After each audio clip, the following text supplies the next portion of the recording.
Paz, queridos, tivemos um probleminha técnico aqui, mas estamos de volta e eu gostaria de ministrar a palavra do Senhor, que o Senhor colocou no meu coração para todos vocês.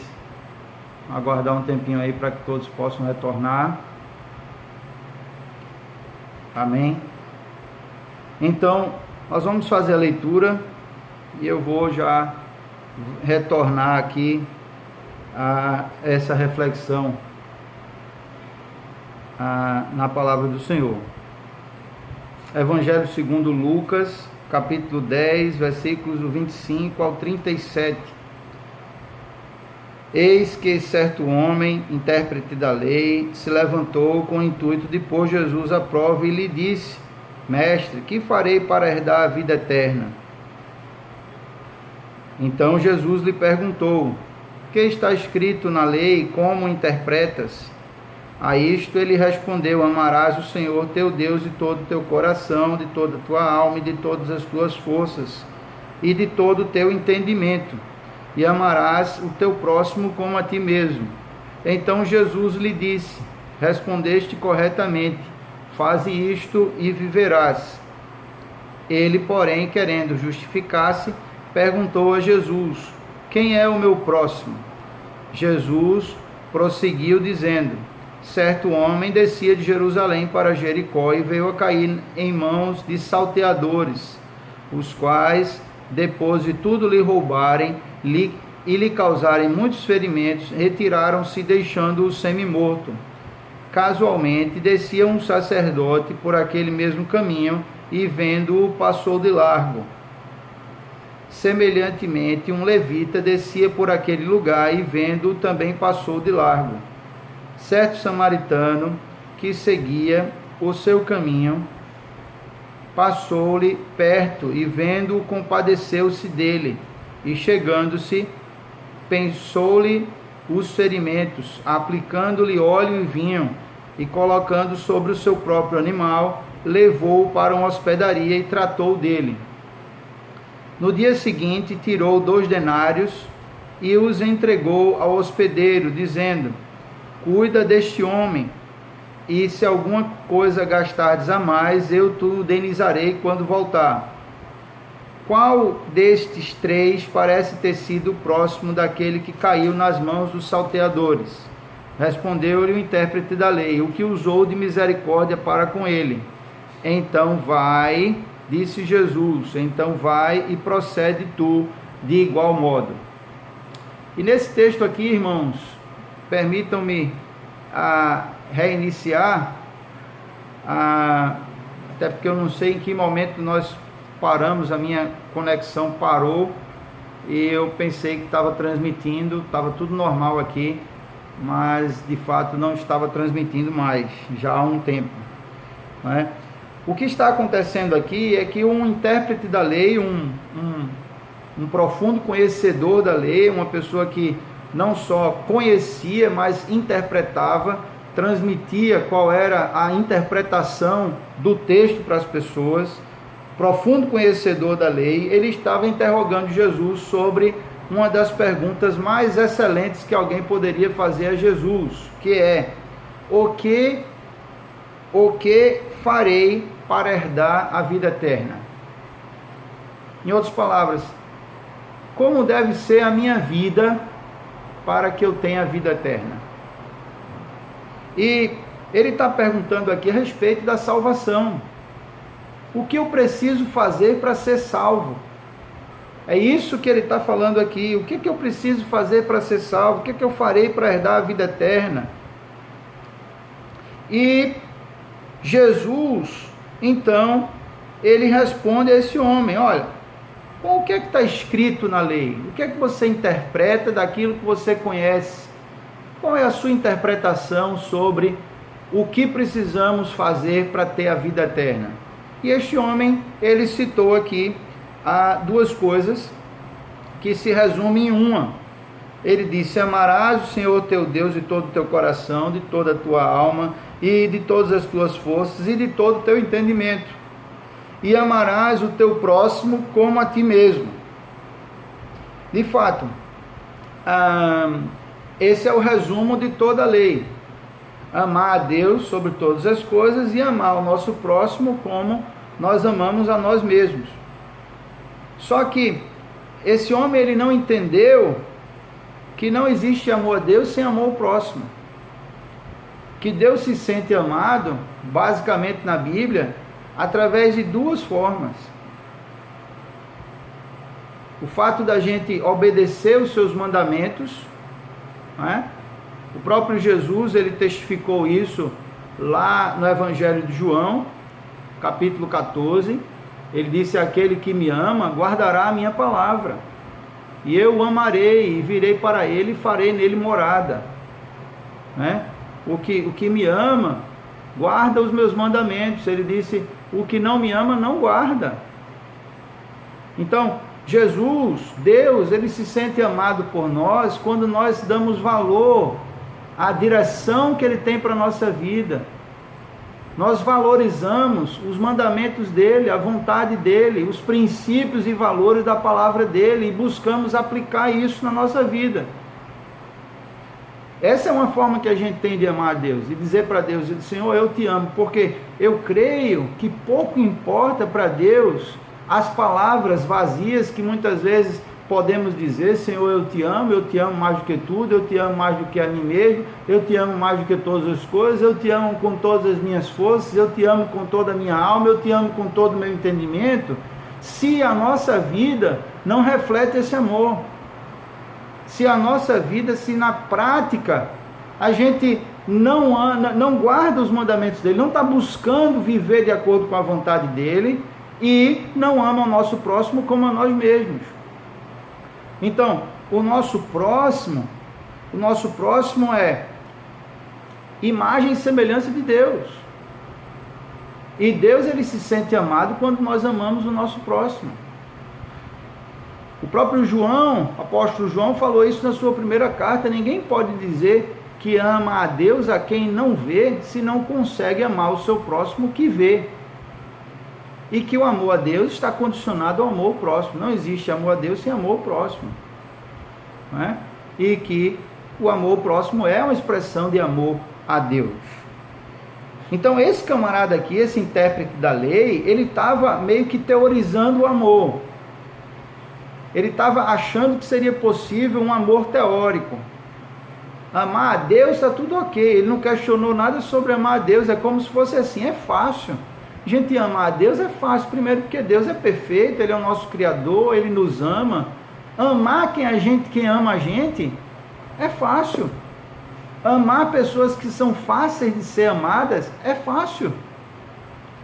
E amar as pessoas que são difíceis de serem amadas. Porque amar quem a gente se relaciona fácil é fácil. E amar quem é de difícil relacionamento, pessoas mais difíceis. Então, o fato é que esse camarada aqui, ele estava na mente dele imaginando que assim: amar a Deus é fácil, eu amo a Deus, como se fosse possível amar a Deus só com palavras, sem nenhuma atitude. Mas não existe amor só em palavras. O amor que ele é expressado só em palavras, ele é um amor ilusório, ele é um amor que ilude. Ele é um amor mentiroso, é um amor falso. Porque todo amor precisa ser expressado em atitudes. Se não há nenhuma atitude para respaldar o amor que é expressado em palavras, não existe. Então, o fato é que esse camarada estava aqui pensando consigo mesmo: não, amar a Deus eu estou ok. Agora, ele se questiona e procura a resposta de Jesus para se justificar quando ele pergunta, quando ele diz isso para Jesus. Jesus diz: você respondeu bem, você é um excelente intérprete da lei, você me deu a resposta correta em palavras. Eu não sei como está a sua vida em atitudes, mas em palavras você tem uma boa teoria. Então ele está dizendo aqui: faze isso e viverás. Se você praticar isso que você me respondeu, você vai ter a vida eterna. Jesus está dizendo isso para ele: você vai ser salvo. amar a Deus com toda a nossa alma, com todas as nossas forças, com todo o nosso entendimento e com todo o nosso coração, e amar o nosso próximo como nós amamos a nós mesmos. Amém. Perfeito. E esse camarada aí, na verdade, ele tinha um amor ao próximo seletivo. Ele escolhia quem ele ia amar. Em outras palavras, era como se fosse assim: eu amo quem me ama. Quem não me ama, eu não amo. Isso é o natural do ser humano. O ser humano, em essência, é assim. Somente pelo Espírito de Deus, somente por uma ação sobrenatural de Deus sobre a nossa vida, a gente consegue amar quem não nos ama. Mas naturalmente o ser humano é assim. Então ele está dizendo aqui, olha, querendo justificar-se, esse intérprete da lei perguntou a Jesus: quem é o meu próximo? Tá bom, Senhor. Quem é o meu próximo? E essa pergunta que eu faço para você nessa noite: quem é o seu próximo? Em outras palavras, quem é o alvo do seu amor? Quem são as pessoas que são alvo do seu amor? Sua família? Seus amigos? Irmãos da igreja? Seus colegas de trabalho? Seus conhecidos? Desconhecidos? Ou inimigos? Quem é o seu próximo? Quando esse homem pergunta quem é o meu próximo, Jesus se dispõe a responder a ele quem é o próximo dele, Jesus está, na verdade, respondendo assim: quem é alvo do seu amor? Quem são as pessoas que são alvo do seu amor? E Jesus propõe uma parábola, que é uma das parábolas mais conhecidas de toda a Escritura, né?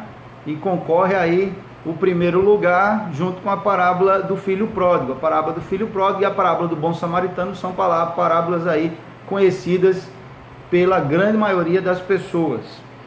E Jesus propõe essa parábola aí, chamada de parábola do bom samaritano. Jesus disse: certo homem descia de Jerusalém para Jericó e veio a cair nas mãos dos salteadores. Certo homem.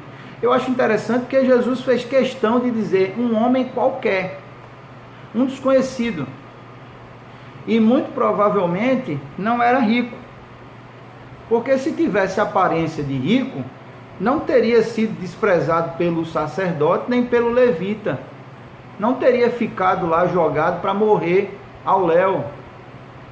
Muito provavelmente esse certo homem aí deveria ser um homem assalariado, um anônimo, talvez um viajante desempregado, em busca de trabalho, quem sabe um trabalhador rural, um boia fria, como costumamos dizer, um homem muito provavelmente marginalizado pela sociedade, um homem muito provavelmente que para a sociedade não faz muita diferença se está vivo ou morto, um homem que a sociedade em geral não dá valor.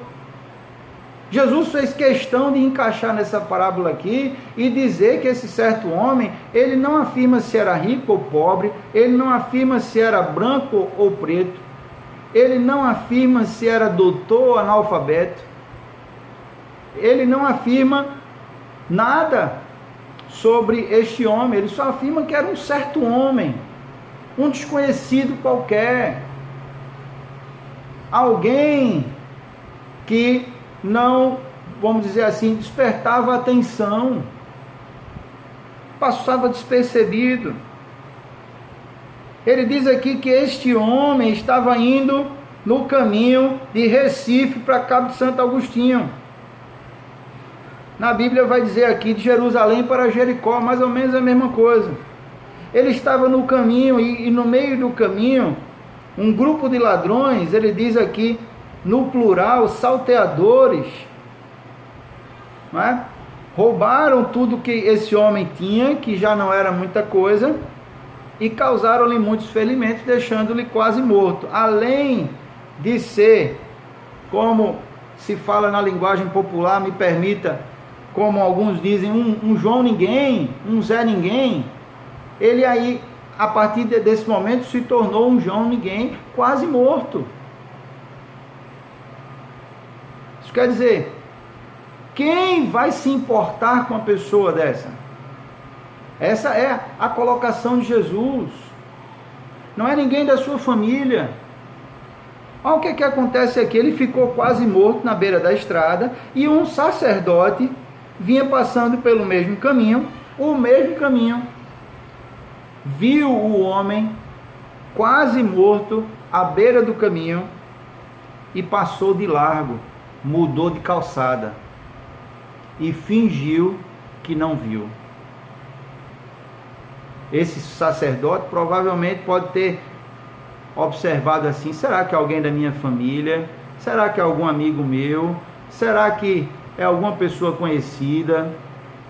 Será que é alguma pessoa que tenha prestígio na sociedade? Não é ninguém assim. Então, deixa morrer. Eu não tenho nada a ver com isso. A Bíblia diz: passou de largo. Logo em seguida veio um levita, da mesma forma. Olhou para o homem, mas não se importou. Passou de largo, fingiu que não viu. Isso não é comigo, isso não é problema meu. Eu não vou fazer nada por esse homem, deixa ele morrer. É como se fosse assim: tanto faz, se está vivo ou morto, não tem importância mesmo. É um João ninguém da vida.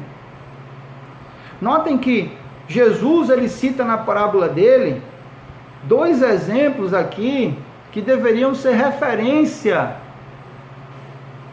não só de teoria, mas de ação.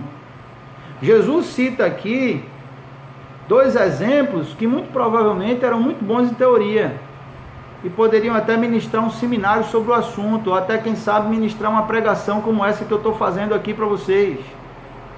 Eles sabiam muito bem sobre o assunto, mas na hora de agir, eles não agiam. Eles não tiveram atitude para esse homem aí necessitado de misericórdia, de solidariedade. Não é?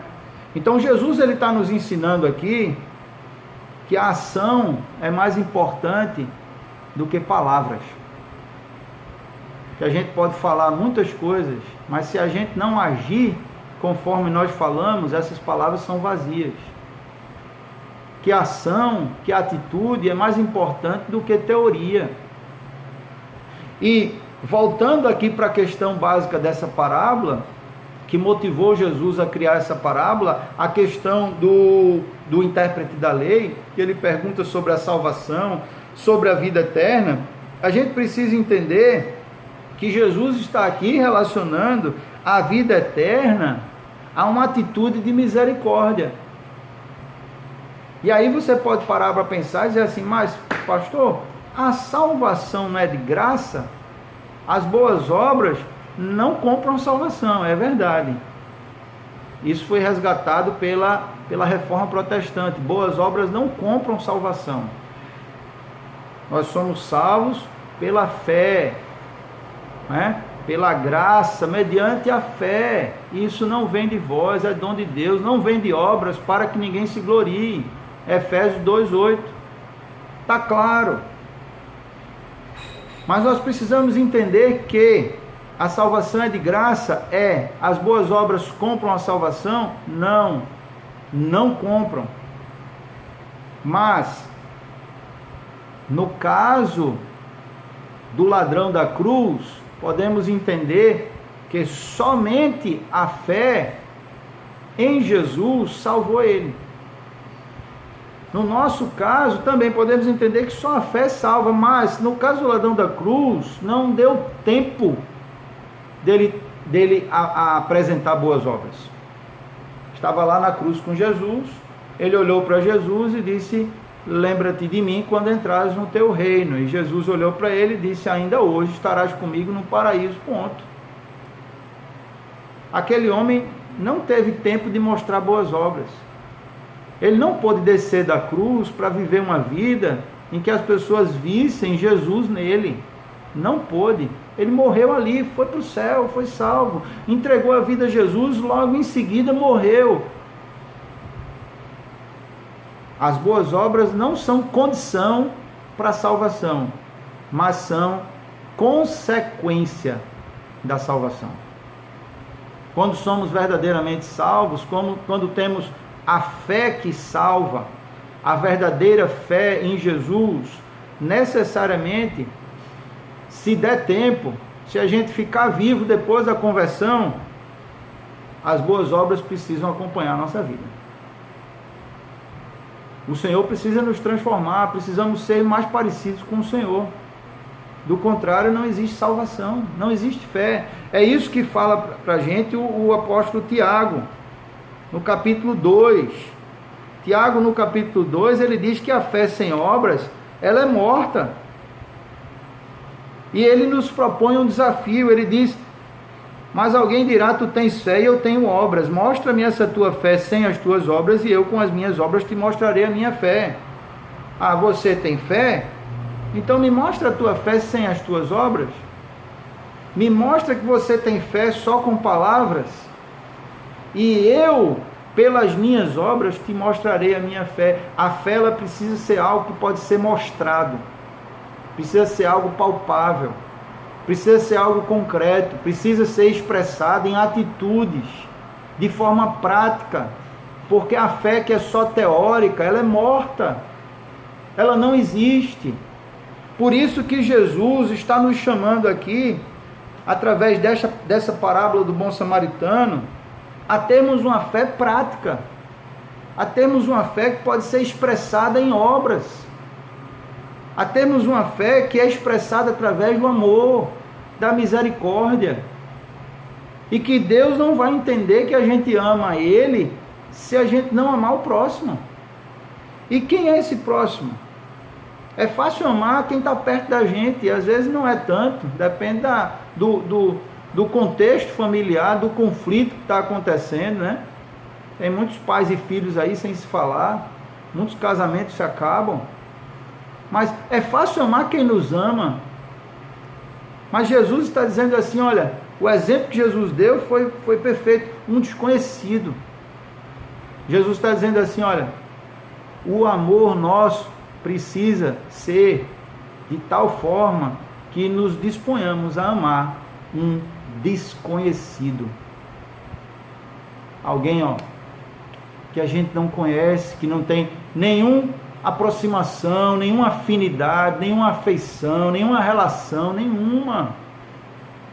Jesus disse isso, um certo homem que descia, um homem qualquer, e ele está falando que ele ficou na beira do caminho semi-morto. Aqueles que deveriam ser exemplo de amor, foram exemplo de rejeição,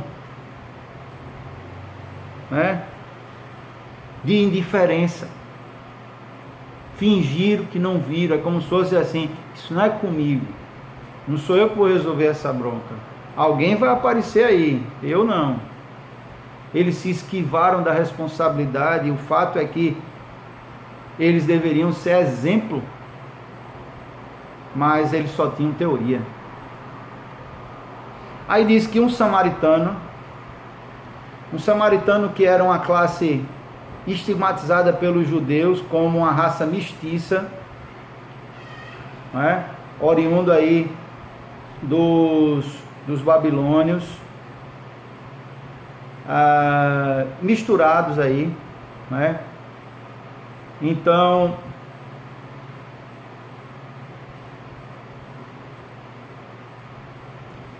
esse samaritano, ele passou pelo mesmo caminho, mas ele teve uma atitude de misericórdia para com aquele moribundo que estava quase a morrer. Ele se aproximou, diz a Bíblia aí, no versículo 33, passou perto, vendo, se compadeceu dele, compadeceu aí, no caso ele teve compaixão, ele se importou, ele tratou aquele homem se colocando no lugar dele. pensando assim, se eu tivesse nessa situação aí, né? Então ele disse assim, olha, o samaritano era um grupo aí quase que inimigo dos judeus. Os judeus não se davam com os samaritanos, né? Eles eram chamados pelos judeus de infiéis.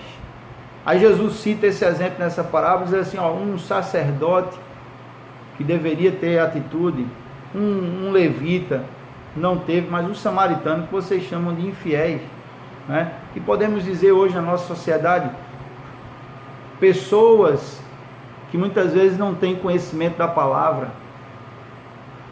pessoas que muitas vezes até não estão vivendo uma vida buscando temor a Deus, buscando uma vida de santificação, muitas vezes tem mais atitude de misericórdia com uma pessoa carente, com uma pessoa sofrida, do que outros que têm tanto conhecimento da palavra. O que Jesus está querendo trazer aqui para a gente é que mais importante do que o conhecimento, do que teoria, é a prática. É quando a gente pratica o amor, é quando a nossa fé é uma fé prática. Aquele samaritano se dispôs a gastar o seu tempo. Diz aqui que ele chegou perto do moço, pensou nos ferimentos, aplicou óleo e vinho. Ele já começou ali tratando dos ferimentos, colocou o moço sobre o seu jumento, sobre o seu animal, não sei se era jumento, levou para uma hospedaria e tratou dele. Ele levou o homem para a hospedaria, chegou lá na hospedaria, ele disse, ó, vou ficar aqui tratando desse camarada. Ele ficou, não sei quanto tempo, mas ficou algum tempo ali, talvez alguns dias, tratando daquele homem, naquela hospedaria, gastando seu dinheiro, seu tempo, sua energia, para abençoar a vida de um desconhecido. É isso que Jesus está trazendo para a gente hoje. Depois ele tirou 2 denários da carteira, que significa em torno de R$100, entregou o dono da hospedaria e disse, ó, toma aqui esse dinheiro, cuida dele, eu vou precisar ir, mas se você gastar mais que isso, você me avisa, quando eu voltar, eu vou te indenizar. Dá a entender aqui que esse homem já estava fora de risco, que ele tinha já recebido os primeiros cuidados ali e que não iria mais morrer, não havia mais uma preocupação extrema, ele tinha saído do risco de morrer ali estava bem cuidado, já estava sendo bem alimentado, né? E Jesus então pergunta para esse doutor da lei, para esse intérprete da lei, qual desses 3 te parece ter sido o próximo daquele homem que caiu nas mãos dos salteadores? E aquele homem não consegue responder, o samaritano, que ele tinha ódio, né? Raiva dos samaritanos, chamava os samaritanos de infiéis, mas nessa parábola Jesus colocou os samaritanos como exemplo prático da verdadeira fé, e ele então responde o que usou de misericórdia para com ele. Então lhe disse Jesus, vai tu e procede de igual modo. Jesus então está aqui, né, nos chamando a abandonarmos o nosso egoísmo. Ele está nos chamando a olhar para além de nós mesmos. Ele está nos chamando a nos importarmos com o próximo, como se o próximo fosse nós. Isso significa empatia. Empatia é isso. É você olhar para a situação de alguém e pensar, poxa, se eu tivesse no lugar dessa pessoa, o que é que eu gostaria que fizessem comigo? É a gente fazer, dar ao outro aquilo que a gente gostaria que dessem para a gente. É isso. E a palavra do Senhor tem um texto aqui em 1 Timóteo. 1 Timóteo, olha, capítulo capítulo 5, versículo 8, ele diz, olha, se alguém tem cuidado dos seus, especialmente da sua própria casa, se alguém não tem cuidado dos seus, especialmente da sua própria casa, tem negado a fé e é pior do que um descrente. Então ele está falando que o nosso cuidado primeiro, o nosso cuidado principal, a nossa prioridade é os seus, que ele chama aqui os seus, é a nossa família. E nós devemos estar atentos para sermos misericordiosos, né, bondosos, acolhedores e socorrer a nossa família. Esse é o nosso chamado principal. Tem alguém da sua família que está precisando de ajuda e você pode ajudar e está se negando? O que você pode fazer pela sua família? Você tem feito o que você pode fazer? Se alguém tem cuidado, não tem cuidado dos seus, especialmente da própria casa que você mora. Tem negado a fé e é pior do que um descrente. O apóstolo Paulo está falando, olha, a gente precisa cuidar da nossa família. Cuidando da nossa família, vamos cuidar do restante. Né? Lá em 2 Timóteo, capítulo 3, 2 Timóteo capítulo 3, ele diz aqui que nos últimos dias, ou seja, os dias que estamos vivendo hoje, sobrevirão tempos difíceis, pois os homens serão egoístas, avarentos, jactanciosos, arrogantes, blasfemadores, desobedientes aos pais, ingratos, irreverentes, desafeiçoados, implacáveis, caluniadores, sem domínio de si, inimigos do bem, traidores, atrevidos, enfatuados, mais amigos dos prazeres do que amigos de Deus, tendo forma de piedade, negando-lhe, entretanto, o poder foge também deles. Então ele está dizendo aqui, ele começa com uma palavra aqui, que tem tudo a ver com essa parábola, ele diz, nos últimos tempos, nos últimos dias, sobrevirão tempos difíceis, pois os homens serão egoístas. E o egoísmo impera no nosso meio hoje. Não só fora da igreja, dentro da igreja também. Nós precisamos parar para refletir o quanto estamos sendo egoístas e o quanto podemos ser abençoadores na vida daqueles que estão enfrentando dificuldades. Eu não diria aqui dificuldade só financeira, nem de coisas materiais, nem de mantimento. Se espera tudo do pastor, né? Basicamente o pastor tem que estar atento a tudo, tem que fazer tudo. Mas a igreja que cresce e se desenvolve de forma saudável é uma igreja que não depende do pastor. É que cada membro tem seu senso de responsabilidade, de cuidado uns com os outros, através da empatia, de se importar, porque a dor do outro, quando é importante para mim, eu gasto meu tempo, minha energia e meu dinheiro para livrar o outro dessa dor. É como o apóstolo Paulo disse, chorai com os que choram e alegrai-vos com os que se alegram. Agora, se a dor do outro não é importante para mim, eu não gasto meu tempo, minha energia, nem meu dinheiro para livrar o outro dessa dor. É como se fosse assim, se eu estou bem, está tudo bem comigo, o resto, ó, se exploda. Me desculpem a expressão, mas para muita gente é assim. E o que é que a gente precisa refletir é que o egoísmo impera no mundo de hoje. É cada um cuidando do seu umbigo, cuidando da sua vida, cuidando das suas coisas. E muitas vezes temos a oportunidade de fazer o bem a quem precisa e estamos nos negando de fazer esse bem, que é o pecado aí por omissão. Jesus falou que um dos sinais dos últimos dias seria que o amor de muitos ia esfriar. O amor esfriar. As pessoas não se amam mais, não se importam mais, porque cada um só está se importando consigo mesmo. Então Jesus traz essa parábola para esse intérprete da lei, Vai dizer assim: meu amigo, você tem uma boa teoria, assim como o sacerdote e o levita, uma boa teoria.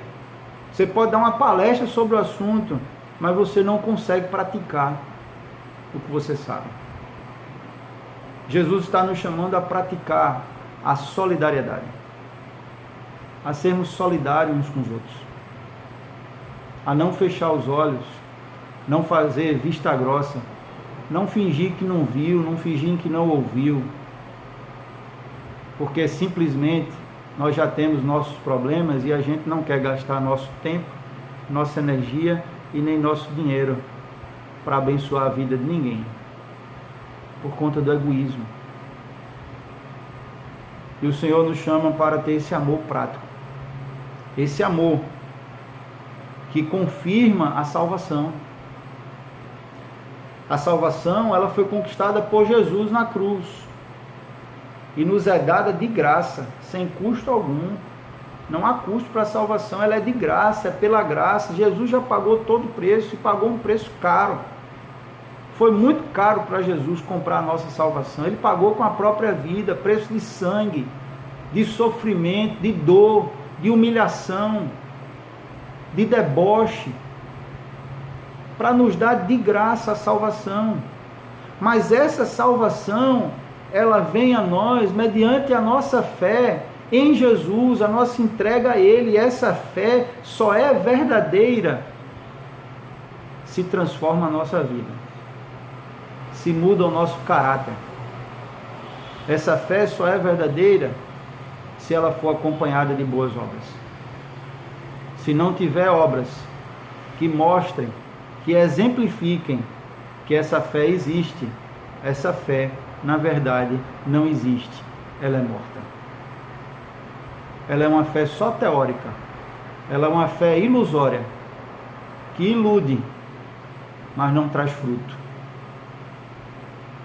E o Senhor está nos chamando, através desse texto, de Lucas, capítulo 10, parábola do bom samaritano, a termos essa fé prática, a não sermos como esse sacerdote, pessoas que mais se esperavam. E se alguém perguntasse assim, entre o sacerdote, o levita e o samaritano, quem dos três você acha que vai se importar mais com esse moribundo, esse João ninguém, desvalido, que estava ali caído à beira da estrada, quase morto? Quem? Talvez as pessoas iriam responder: o sacerdote, claro. O sacerdote é que vai chegar junto, ele que tem um coração misericordioso. Ou o levita. Mas Jesus fez questão de dizer nessa parábola: o sacerdote e o levita tinham só aparência de bondade, mas de fato não praticavam a bondade. Eles tinham só a boa reputação da sociedade como homens bons, mas de fato só se importavam consigo mesmo. E será que nós não conseguimos nos ver nesse sacerdote, nesse levita, muitas vezes? Com toda sinceridade? Será que muitas vezes fechamos os olhos para coisas que vão nos custar tempo, dinheiro e energia, porque na verdade estamos se importando mais conosco, com os nossos próprios problemas, do que em se dispor a ser instrumento de Deus na vida de alguém?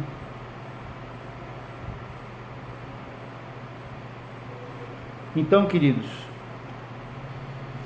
para finalizar, Jesus falou na parábola do grande julgamento, Mateus capítulo 25, ele disse: quando vier o Filho do Homem na majestade e todos os seus anjos com ele, então se assentará no trono da sua glória, e todas as nações serão reunidas na sua presença, e ele separará uns dos outros, como o pastor separa o cabrito das ovelhas. E porá as ovelhas à sua direita, mas os cabritos à esquerda. Então o rei dirá aos que estiverem à sua direita, no caso as ovelhas: vinde benditos de meu Pai, entrai na posse do reino que vos está preparado desde a fundação do mundo, porque tive fome e me deste de comer, tive sede e me deste de beber, era forasteiro e me hospedaste, estava nu e me vestiste, estava enfermo e fostes me visitar, e preso e fostes ver-me. Então perguntarão os justos ao Senhor: quando foi, Senhor, que te vimos com fome e te demos de comer, ou com sede e te demos de beber? Quando te vimos forasteiro e te hospedamos, ou nu e te vestimos? Quando te vimos enfermo e preso e fomos te visitar? E o rei respondendo lhes dirá: em verdade vos afirmo que sempre que o fizeste a um desses meus pequeninos irmãos, a mim o fizeste. Então o rei dirá aos que estiverem à sua esquerda: apartai-vos de mim, malditos, para o fogo eterno, preparado para o diabo e seus anjos, porque tive fome e não me deste de comer, tive sede e não me deste de beber, era forasteiro e não me hospedastes, estava nu e não me vestisse, estava enfermo e preso e não fostes ver-me. Então lhe perguntarão: Senhor, quando te vimos com fome, com sede, forasteiro, nu ou enfermo, ou preso, e não te assistimos? Então o rei lhe responderá: em verdade vos digo, que sempre que o deixaste de fazer a um destes mais pequeninos, a mim deixastes de fazer. Irão estes para o castigo eterno, porém os justos para a vida eterna. E eu finalizo com esse texto então, em que o Senhor nos revela aqui a parábola do grande julgamento. Que as boas obras é uma consequência natural da nossa salvação. Se somos verdadeiramente salvos, se encontramos salvação no Senhor, perdão para os nossos pecados, justificação pelo sangue de Jesus, se verdadeiramente o Senhor nos alcançou, se temos essa fé verdadeira que um cristão deve ter no Senhor, que não é só uma fé teórica, também é uma fé prática, a nossa vida vai mostrar isso. A gente vai produzir fruto. Nós vamos ser misericordiosos com o nosso próximo. Não é misericordioso só com quem nos ama. É misericordioso até com os desconhecidos e com os inimigos, que é mais difícil. Que o Senhor aplique essa verdade nos nossos corações. E porque no Sermão da Montanha ele nos disse: bem-aventurados sois vós os misericordiosos, porque eles alcançarão a misericórdia. A misericórdia está disponível àqueles que são misericordiosos. É como se o Senhor estivesse dizendo assim: eu vou estender misericórdia a quem for misericordioso. Como nós falamos na própria oração do Pai Nosso, o perdão dos nossos pecados está condicionado ao perdão que oferecemos àqueles que pecam contra nós. Perdoa os nossos pecados, assim como nós perdoamos aqueles que pecam contra nós. E que o Senhor nos ajude nesse desafio, a abrir mão do nosso egoísmo, abrir mão de se importar só com os nossos problemas, abrir mão de olhar só para o nosso umbigo e sermos solidários, sermos misericordiosos e se dispor a ser bênção, a abençoar, a ser resposta de Deus, de amor, do amor de Deus àqueles que precisam. Certamente eu e você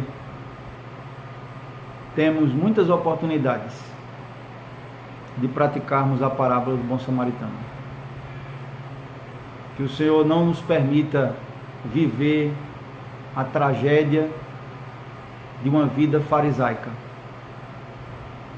de uma vida de fachada, de uma vida só de aparência, que aparenta, mas de fato não pratica o que aparenta. Que o Senhor nos livre dessa tragédia.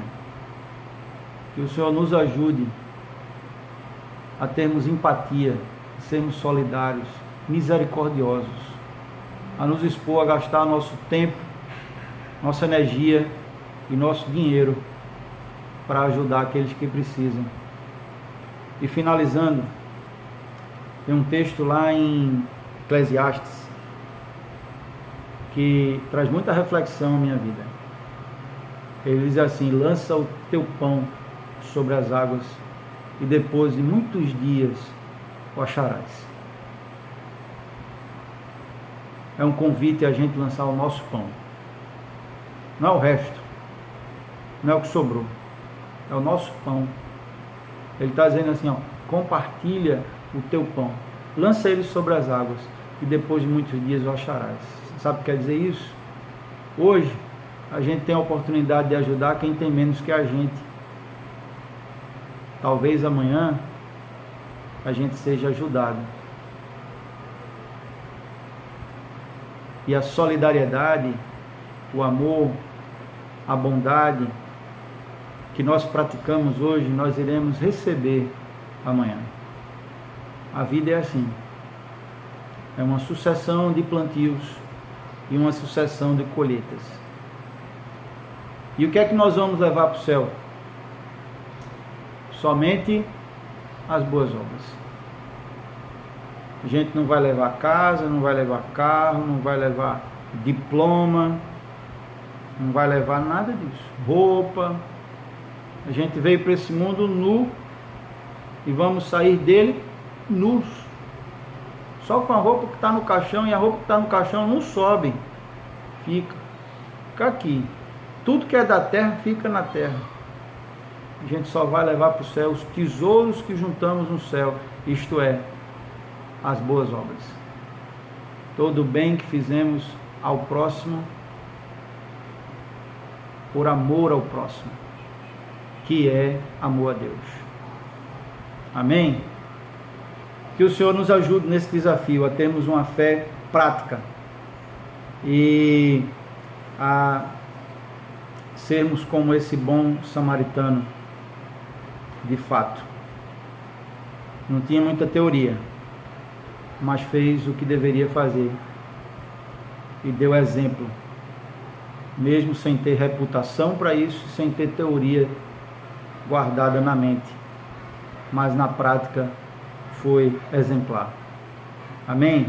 Vamos orar, que o Senhor aplique essa palavra no nosso coração e nos ajude nesse tempo de pandemia, nos mostre o que podemos fazer além do que estamos fazendo, se é que estamos fazendo, para abençoar vidas que precisam ser abençoadas, para ser instrumento de Deus na vida de alguém nesse momento, e não só nesse momento, mas durante toda a nossa vida.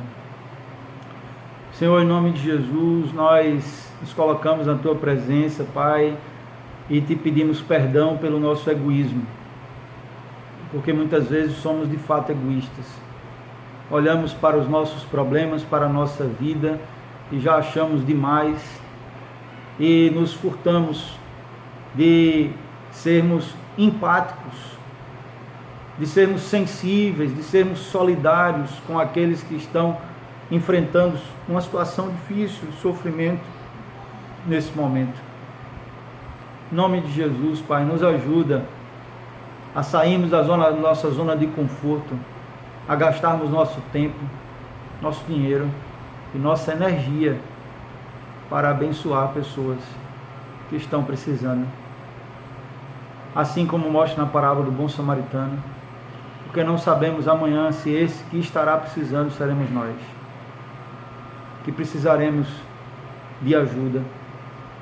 Nos ajuda a sermos misericordiosos, porque somente os misericordiosos alcançarão a misericórdia. Nos ajuda, Senhor, a sermos práticos na nossa fé, que não seja só uma fé teórica, porque a fé teórica não existe, ela é morta. Que a nossa fé tenha ações, tenha obras que possa demonstrar que ela existe. Que o nosso amor não seja só um amor em palavras, Porque amor que é mostrado só em palavras, ele não existe. O amor, nosso amor, seja um amor prático, seja um amor que se mostra em atitudes. Nos ajuda, Senhor. Nos ajuda, porque o Senhor é amado, se sente amado por nós quando nós amamos nosso próximo e quando nós obedecemos teus mandamentos. Que possamos aprender, Senhor, com essa parábola,